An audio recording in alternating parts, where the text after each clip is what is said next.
Yes. And so I found out what happened. I remembered. And then I was looking at the perpetrator. And I looked down and I had all this red knotted, I could say like wire meshed kind of around my belly, uterus area. And I looked down and I looked at God. I said, "Oh God, this is bad." It was anger. And I was like, "This is not mine." And so I literally handed it to the perpetrator. But in that moment, I'm still looking at him. And then here's God, the essence of God. And I'm like, he's of the same light as me. Ultimately, take the human side out of it.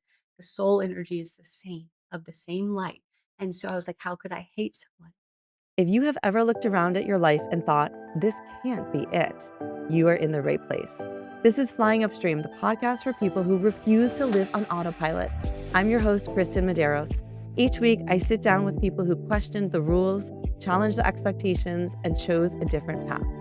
Not because it was easy, but because it was honest. We talk about the moments that broke them open, the decisions that scared them, and the lives they built when they stopped doing what they were told and started listening to themselves. If you are done following the crowd and ready to trust your own way forward, stay with me. Welcome back, free spirits. Today's conversation is all about forgiveness, not as something we owe others, but as something we give ourselves. My guest is Shannon Curtis, founder of Angel Goddess Healing and author of No More Monsters Under the Bed. Shannon helps people heal trauma, release addiction, and reconnect with who they truly are.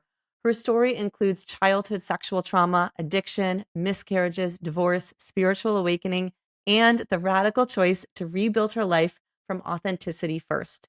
This is a conversation about turning pain into purpose and choosing who you are before choosing anything else. Shannon, thank you for being here. Thank you so much for having me on your show today, and just very grateful to be here.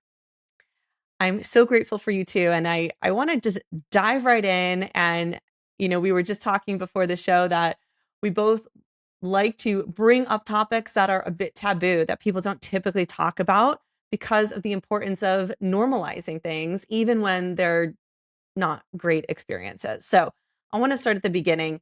You experienced sexual trauma at a very young age, but you didn't remember or disclose it until much later. Before you had words for it, how did that trauma show up in your life? So the trauma was always a part of me. I was 4 when it happened, and I can very clearly now go back and see how that trauma was always a part of me, and how by the time I was 11 and I started my menstrual cycle, by a year later, I'm in severe pain. By a couple years later, I'm going to a gynecologist. I'm having surgery for endometriosis, a bladder disease. And so that really started my things of seeing that my body was always responding to it and holding on to that trauma. Had the miscarriages, the infertility, had to have a hysterectomy, menopause at 35, naturally didn't even know it. All those things my body was always telling me. There's always signs. That's what I tell everyone. There's always signs.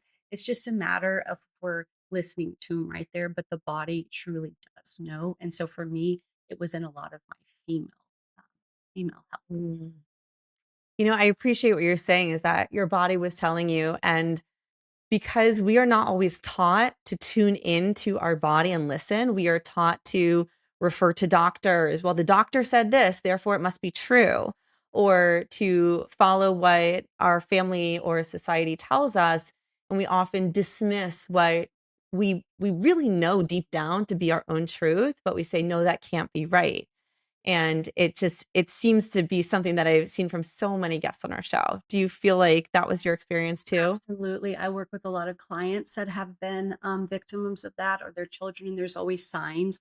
Tummy aches are a big one for children. And it's really important when we talk about children because they don't know how to express some of this. And you can imagine them having the trauma already and then trying to describe what's going on in their body. And so it gets lost in translation. So, bedwetting, tummy pains, things like that, those are big things. The tummy, that's where we hold a lot of our stuff. And so it's just fine tuning all our skills and teaching our children and ourselves how to understand our bodies because our bodies are always telling us things. I love that. And I think especially with children, as you said, things get lost in translation. Children don't always know how to express it in a way that adults can receive it, and especially when it comes to, you mentioned bedwetting or tummy aches or even what we might call acting out or behavior problems are really just the kids' way of sending messages to us. So Absolutely. They're like, yeah, "Look at me, look at me." They're trying to tell you something, and that's what happens with trauma. Trauma is always screaming out to be looked at, and I tell people, my clients, in order to make something disappear, you literally have to look at it. You have to do the opposite. You actually have to look at it, and then it goes away. And so that's what trauma is. Once you start looking at your body and a lot of the pain and aches and things and cancers and diseases, it's literally a dis-ease in your body. It's your body saying something's off. And so if we can just be curious and talk about these uncomfortable things, like you said, I think we can start getting some answers. yeah, yeah, I love that. Now, you've also talked about addiction to pain medication and reaching out for help only to feel unheard. What was that moment like, and how did it change the way that you saw the system that's supposed to be supporting you? I think the shame is such a big one, that even just that word addiction still can kind of, I don't let it hold any power over me. But if someone, I've had people try to use that against me, and I'm just like, it was a beautiful thing. It actually helped me just navigate life when I wasn't able to without it because of all the traumas. And so that's what happens is the pain medicine literally did what it was supposed to. It numbed the pain. I wasn't ready to deal with it yet. I didn't have the proper tools. And so that's what I always tell people. I allowed myself to have grace. And so anyone struggling with addiction right now, allow yourself to have some grace, because maybe you just don't have the proper tools. And so you need that right now. And then once you're ready to have that, you can let that go. Mine literally, it's been 8 years, 9 years. I don't even know. And it's just because it doesn't matter to me. It's gone because it no longer serves me, because I have the tools to feel the pain. I don't need to numb the pain. Now I have the tools to know how to walk through it. And so now that's my livelihood, is to teach other people how to walk through the pain and truly, truly release what you're addicted to, because you are not addicted to the pain medicine. You're not addicted to the alcohol. You're addicted to the numbing, what you're getting out of it. And you're getting something out of it because you keep going back to it. So let's replace it with something better. I think that's such an important point. I don't want to gloss over this because what you're saying is people are you're not addicted to that to the medication itself. You just don't want the pain, right? And what you're saying is so significant too. Stopping that addiction led you, or I probably the tools came first, and then you were able to get sober, stop whatever you were using, and actually deal with the pain, which you just said that the trauma goes away once you can look at it and see it. So being able to see that and probably say a lot of things out loud that you never felt you could before actually led you to move past it. Is that right? Yeah, so that's always, you have to move through it. You have to feel it to move through it. And that's the thing, the forgiveness method I came up with was literally doing that, because what happens is we're so afraid to feel the pain because we think we're going to get stuck in it because we haven't been taught how to move through it. So why would you want to go through something just like, of course I'm going to take pain medicine if it numbs my pain, because I don't want to feel the pain. So why would I go through that if I don't know and trust that I'm going to move through it? And so that's what I really help people with, is you have to feel it to move through it, but it doesn't have to be suffering. That's the other thing. We think healing is suffering. No, no, no. Healing can be kind and gentle and loving. And what I found is how to really move past my trauma was just to learn to love myself, to say I was worthy of it. Those were their bad behaviors. That little 4-year-old girl that got abused, that was not her fault. So that's what forgiving is. That's what I came up with. Forgiving is forgiving that pain back to the abuser.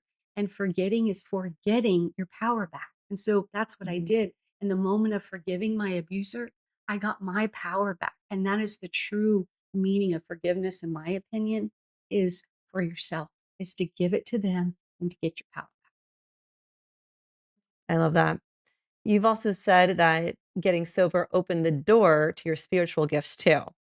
And I'm curious how all of that experience kind of tied in to everything else that you were going through at this time, and how your intuition and spiritual awareness began to come online. Absolutely. So I've always been very intuitive. I would say I was always a sensitive child, feeling things, empath, but really, again, numbing all my gifts, because I was really numbing my intuition. My 4-year-old self kept that secret for a long, long, long time, almost 40 years. And so with that, numbed my intuition. So once I released that and I did a big spiritual journey, literally my intuition just skyrocketed. And now I do mediumship work and I do intuitive coaching. And there's things that I can pass on to people that I know how I know it. It's not for me, but the information that downloads on me is because I'm a clear channel. And that's what I tell people with you have the only reason why I am able to do it versus someone else. I've just really done a lot every day. I do work. That is the other thing. Every day I'm checking in with myself, making sure I'm aligned. And once I am, I get all the messages because it's a clear channel. It's not about me. It is literally of the highest good. So when you tap into the spiritual world, that's what it's about is you have to do the ego work. And it's not about what I think. It's literally messages that get received that I just pass on. And that's all my job is just to pass on what I feel and know in my gut. And it's been a beautiful gift of watching it unfold. And sometimes I'm like, I can't believe, I get to do this for a living. But really, it was always knowing it was there. I just had to do that healing to fully let my gifts come out. I can so appreciate that too. I feel like I can see how it would be difficult to really tap into that part of you while hiding, being ashamed of trauma that happened to you, and that really need to deal with that to free up that space and energy into you to allow that intuition to come to you. That makes total sense. Yes, because that's why the abuse happens. It's dark and it's put on the light. And our light is the intuition, is source, is God, is love. And so that's what happens, especially when it's done children at young age. You get cloaked in that darkness, thinking you're the dark, you're the bad, you're the trauma, you're the pain.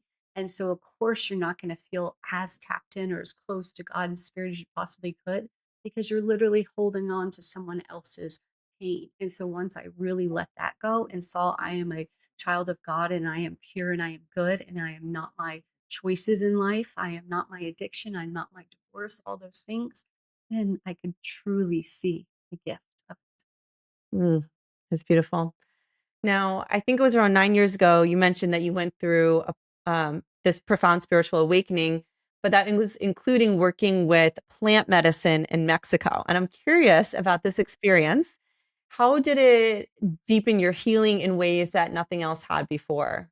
So actually 9 years ago is when I went to treatment, and it's a beautiful place called the Meadows in Arizona, Wickenburg, and they deal with trauma, and I was there for 45 days. That's where I really dealt with my pain medicine addiction, and so what happened was I really dug into what happened to me when I was 4, because I remember being taken by somebody, but, I don't remember the rest of the day. There's bits and pieces, and so I worked with the therapist, and we really couldn't he said, "Your body's just not ready to remember it." So I was like, "Okay." And so about a year and a half ago, March will be 2 years, I went to Mexico. My fiance, he's a vet and struggled with PTSD, and he has found his way to this beautiful place called Ambio Life Sciences, and they're doing wonderful things for vets and all these other things. They're figuring out this medicine, and it's a plant medicine from Africa. It's a tree shrub called iboga. And so they take that, and it's ibogaine, and you ingest it, and it's a beautiful spiritual experience. But I was had a full memory of what happened to me, and I was shown clear as day that what happened. And so in that moment, I got to process it like almost in your higher self. So I was observing it. So I wasn't the 4 year old girl. I was observing what happened and I saw in the car and I saw the guy and I saw exactly, but I wasn't as emotionally attached. And so it helped me process the trauma without that. So I had moments of feeling the pain and the anger, but I also felt relief because I was like, I knew it. I knew it. I knew it. My soul knew it. And so I also had that. And then the sadness for that. I went through every emotion, but ultimately, I started, God was next to me. And he said, do you want to see it? And I said, yes. And so I found out what happened. I remembered. And then I was looking at the perpetrator. And I looked down and I had all this red knotted, I could say like wire meshed kind of around my belly, uterus area. And I looked down and I looked at God. I said, oh God, this is bad. It was anger. And I was like, this is not mine. And so I literally handed it to the perpetrator. But in that moment, I'm still looking at him. And then here's God, the essence of God. And I'm like, he's of the same light as me. Ultimately, take the human side out of it. The soul energy is the same, of the same light. And so I was like, how could I hate someone? And so in that moment, I forgave And once I forgave that person, saying thank you, it was done for me, not to me, because it has made me who I am. It has made me the strong woman. It has made me the strong mom that I am now. And so I saw the gifts in it. I said, if I want to experience forgiveness, the beauty of forgiveness, somebody had to do something to me. That is the black and white. You have to have the good with the bad. So I understood it on a higher level. And so it just changed my whole life. And that was almost 2 years ago. That's when I came back and had all of my transformation and, write my books and my forgiveness method. But it was all based on if people truly understood what forgiveness was, they would be so willing to do it because it is the most beautiful gift that I've ever given to myself, not that person, to myself. And that was what I got out of it, was it was all done for me, not to me. Wow, that's pretty profound, and I know that forgiveness is at the core of your work. But before we talk about forgiving others, how did you learn to forgive yourself? I think that is so important because that's what I say. How are you willing to forgive someone else if you can't even with yourself? It goes back to knowing it's that worth. I do tons of inner child work with my clients and believe in it. And that's where when I went to the Meadows, that's what they do. It's based off of Pia Medley and the inner child work. And so that changed my life. And if I want to know about someone how to help, let me just ask them about their childhood and I will know everything because our childhood shapes who we are. So it's so important to go back to that inner child and tell that little child, you're worthy. Because what happens is, as adults, we're trying to heal the adult now. It's not the adult that's acting out. We're acting in our little younger wounded child. So you have to go all the way back to that little child and say, it's okay. It wasn't your fault. That's how I forgave myself, was going back to the little girl, because Shannon's sitting here now. I know that, but she didn't know that. She was terrified going with some man that said I have to go with him. That's not my dad. So it was a lot of doing that kind of work of having compassion. And I think a lot of people have a hard time giving compassion for themselves. But if they can go back to that little child, they can find compassion for the little child in them. I love that. I especially appreciate that you're describing forgiveness as something that happens for you and not the other person. And when you truly when you forgave your perpetrator, what did that feel like in your body and in your life afterward? Yes, and so it's beautiful because I got to experience in there, but now I've got to experience in like the 3D, the human side. I have everyone in my life, and I've had some big stuff I can't necessarily talk about that has gone on in my life. And I can tell you, I have forgiven every single person because what happens is when that anger comes up and that stuff, it's hurting me. It's hurting me. And so I'm like, you're not going to take my peace away. And that's what I found is that's why forgiving is so important because it's robbing me of my own peace and it can only go away if I give it to them. That's that thing of that's what you get back is your power. That's your peace, saying you're not going to own me. You're not going to do that. And so it's so important to realize that forgiveness we've been taught wrong. And we've been told we have to do it because the Bible tells us so. That is not why I do it. It's because of the way it makes me feel. It's not because I have to do it. It's because I want to do it. It has nothing to do with the other person. It has everything to do with me and knowing that no one can take my power away and my peace. Mm, I love that. It's not like you said, no one can take your power away. It's almost like you're acknowledging you've had it all along and you just kind of need to wake up that side or remember that you had it, but it's always been with you. It's just kind of put in the box, stuffed up in the attic for a little while. Yes. And it's going back to that little girl telling that little 4-year-old self that it's okay. I imagine you were too scared to say, I'm not going with you when someone said, come with me. That Right. was my power, my voice. I had my voice. I just didn't use it. There's a big difference of not having it and not being able to use it and having it and just not using it. So that's what that like forgiveness of self is, knowing that I always had the power, always had my voice.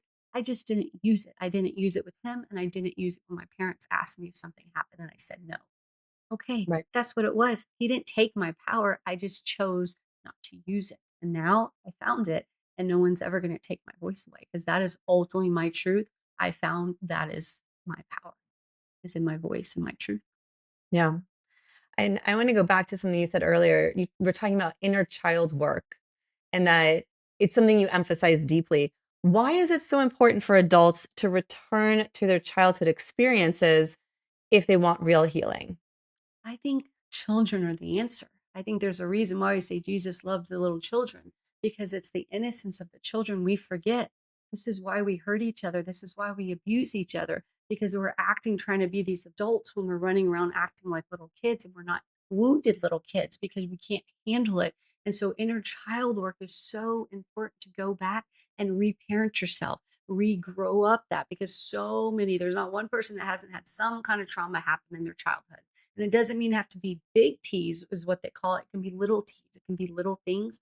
And you start to get these false narratives about yourself, that you're not worthy, you're not good, you don't deserve this. So of course, as we grow up as adults, we play that narrative out, and then we end up not with the job, the abusive partner, all these things. So if you go back to the wound, that's why I say you always have, literally have to go back to the core of the wound.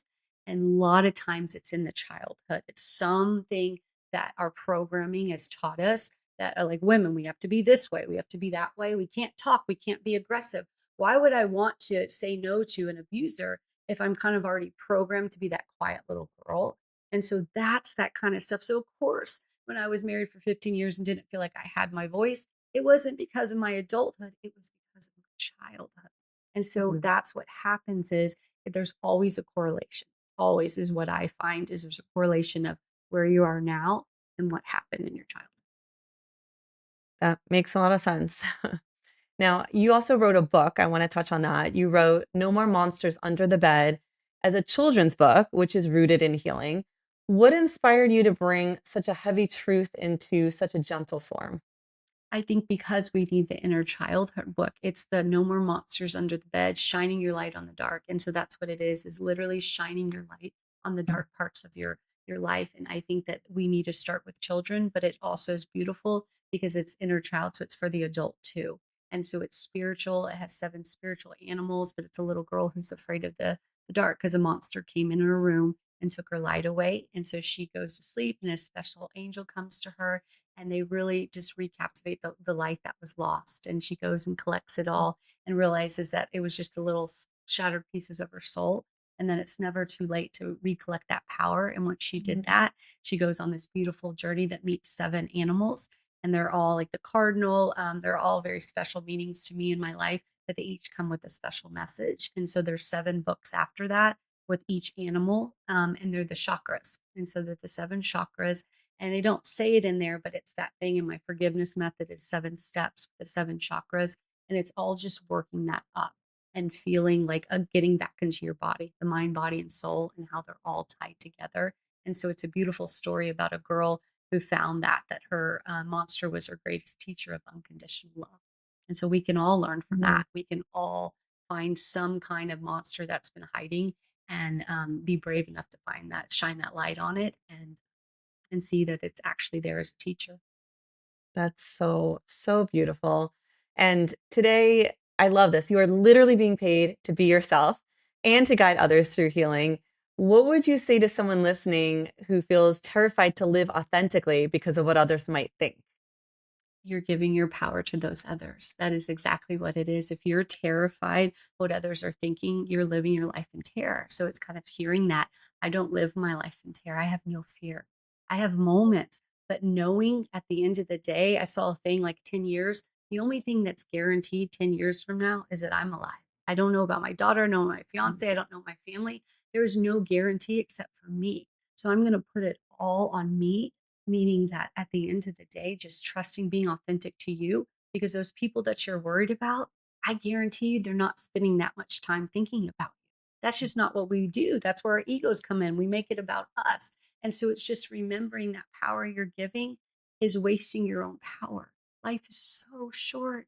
Do what you want to do, because I am a living testimony of I burnt it all down and walked away from a 15-year marriage and left everything, and couldn't even have a credit card in my name. And now 2.5, 3 years later, I own a home, I have a business. But the biggest thing is I have a livelihood that is made off of just being me. Just I get to be paid just to be me. And so how many people can say that? What are you missing out on? So many opportunities. So just be authentic, and then watch the universe do its magic, because I think that we start it different. We worry about the job, to pay the house, to pay this. I did the opposite. I literally did the opposite. I said, what do I want to do? Who am I?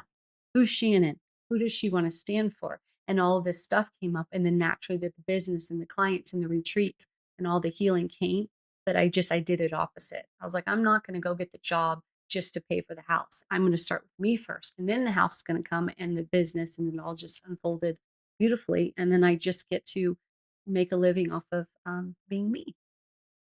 So amazing. So amazing. I wish that for everyone on the whole planet. I do It's too. I incredible. truly do.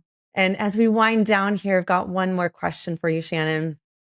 If someone listening feels like healing is just too big, too overwhelming, or even too late, what truth do you want them to walk away with today? I just want to say it's never too late. I am literally living testimony that it's never too late. But if it gets overwhelming, just start small.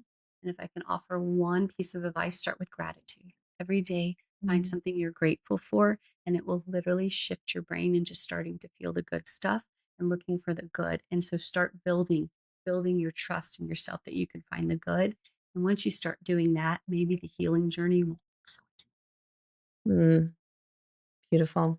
Shannon, thank you so much for bringing your wisdom today and your vulnerability and your lived truth into this space. Thank you for trusting us with the parts of your story that so many people are still afraid to name. And I really appreciate the way that you speak about forgiveness, authenticity, and healing, because it does have the power to help people feel less alone and more hopeful about what's possible for their own lives. I'm deeply grateful for you and the work that you're doing in the world. Thank you, Shannon. If today's conversation sparked something in you, take a moment to sit with it. You can find more episodes and resources at flyingupstreampodcast.com. And if this show speaks to you, the best way to support it is to subscribe, leave a review, and share it with someone who is ready to question the path they are on. Until next time, keep questioning, keep exploring, and always keep flying upstream.